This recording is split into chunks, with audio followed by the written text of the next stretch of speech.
All right, I've got a couple big announcements for you guys. Number one, PFF's player prop tool is now available on the web for all PFF Plus subscribers. And number two, PFF Plus is 40% off right now. If you use the promo code BLACKFRIDAY, you get all of the same data, grades, and analytics that all 32 NFL teams use, all 136 FBS teams use. As well, you get access to our 2026 NFL mock draft simulator, that world-class player prop tool that can help you nail all of your bets, and of course, the best fantasy football tools on the planet as well. Again, 40% off PFF Plus right now when you use the promo code BLACKFRIDAY.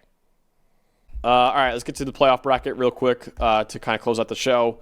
So, actually, crazy enough, I believe like my top 10 or 11 even is like, or 12 maybe, is the same exact as going into the week. Actually, the entire playoff bracket is the same exact going into next week. So we got the byes: Ohio State, Indiana, Texas A&M, and Georgia. Those are the 4 teams that are receiving a first-round bye.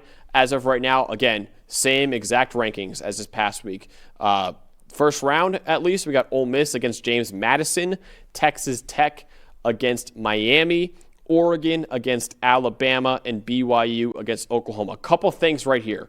Number 11, Miami, right there. They are my highest-ranked ACC team. That's why they're in for the ACC slot. But as we showed earlier on in the show, Miami needs a lot of help to get to the ACC title game. So Miami, most likely, only path is to get in as an at-large, which would probably mean getting the number 10 seed or higher for the Hurricanes this year. And like Dalton mentioned earlier too, James Madison, to me, if the playoffs started right now, I would put in James Madison. But the problem for the Dukes right now is you have a couple teams in Tulane and North Texas. If they both win, they play each other in that American title game. Whoever wins that game, I think, will have the better resume than James Madison. They would get in over James Madison. So right now, James Madison is in, but I would say Tulane and North Texas probably have a better chance overall of making the college football playoff. As for the first 4 out, Notre Dame just missed out on making the playoff. Vanderbilt, Michigan, and Utah, to me, are the first 4 out for me. So again, the biggest difference in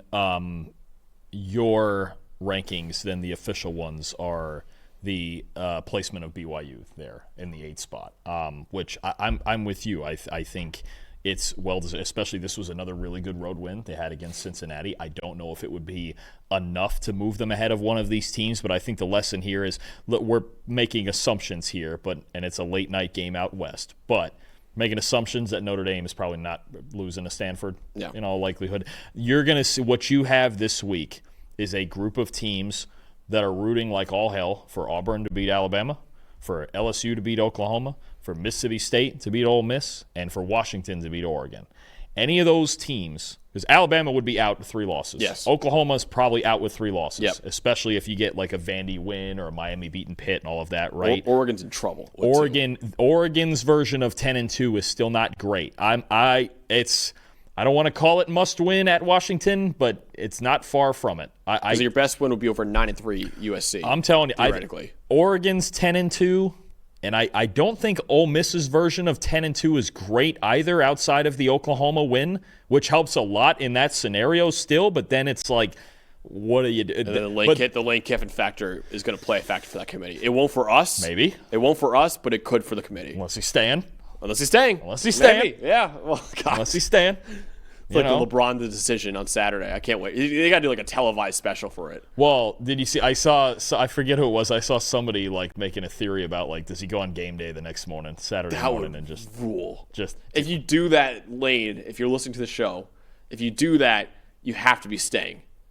You can't pull LeBron and be like, I'm going to LSU or I'm going to Florida. You can't do that. Take my talents down to Baton Rouge. If you're going to LSU or Florida, you let one of the great reporters like Pete Nakos or whoever break that story. You do not announce that yourself because you do not. That'd be a horrible look for Lane Kiffin. If you're going to stay at Ole Miss, that game day idea is actually a really cool idea. I like that.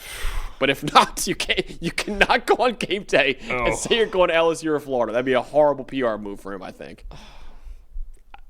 We'll see, though. We'll get to that later. There's a lot. I'm looking at these rankings again because, I mean, I'm seeing, let's see, from this past week's rankings, the top 14 are all still alive going down to Vandy. throw in Michigan, who I assume is going to be number 16. Is Michigan winning in? This is why they're the wrench. Yeah. Them and Vanderbilt are the wrenches because Vandy's going to end up staying. Did anybody else top 14 lose? Nobody did. Nobody in the top 14 lost this week. Michigan would jump Vandy at 10-2.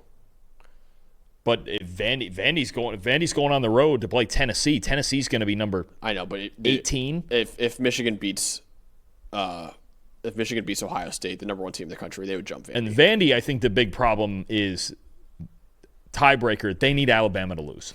Yeah. I think Vandy could very well get in if Alabama loses to Auburn. The problem is they will not. You can't head-to-head with them over Alabama. No, you can't. You can't put them. Vandy might be in a scenario if Alabama beats Auburn.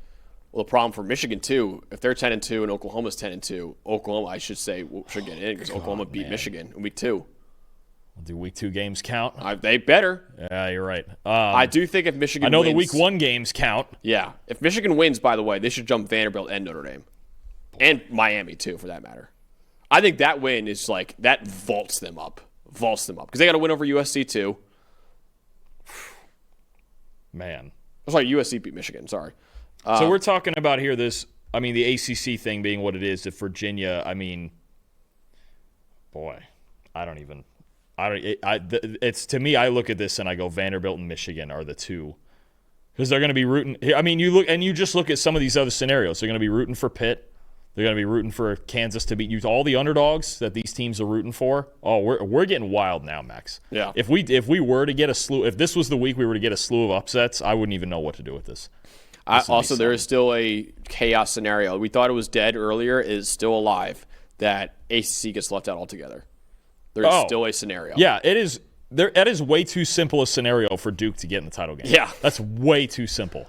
And I wonder how they uncomfortably simple. I wonder how they rank them against like a 3-loss team.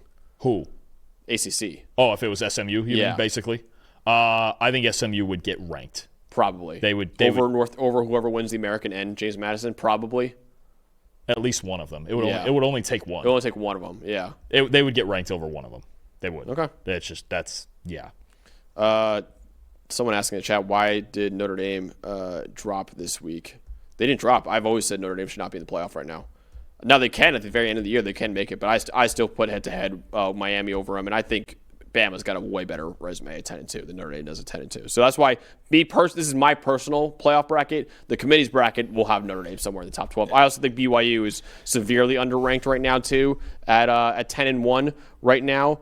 But I can guarantee you Notre Dame's gonna be somewhere at number 8 or number 9 in the committee's rankings. I just don't agree with it, and Notre Dame has always kind of been in this first 4 out for me for the last few weeks. I do think the other story there is at number 12 where you have James Madison. I'm curious to see in this Tuesday's rankings. Tulane will obviously be ranked. They'll be number probably 21. I'm looking at this. They'll be probably number 20 or 21.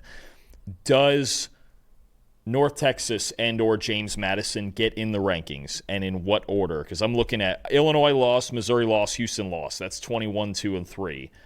There's going to be 3 spots. Those 3 teams are dropping out. Those are going to be 3 open spots for whoever is next. I'm curious to see who is next, and if it's both of them.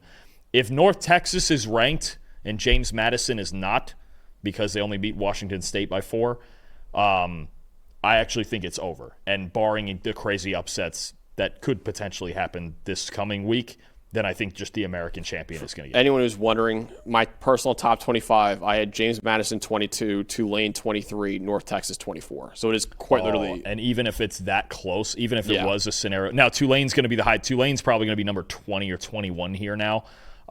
Even if it was that close, I think the idea of Tulane and North Texas playing each other would win that battle anyway. Yeah. Good Notre Dame fans in the chat, they're not very happy right now. Miami lost to SMU and Louisville. Miami chose to be beat by trash. Well, you lost to Miami.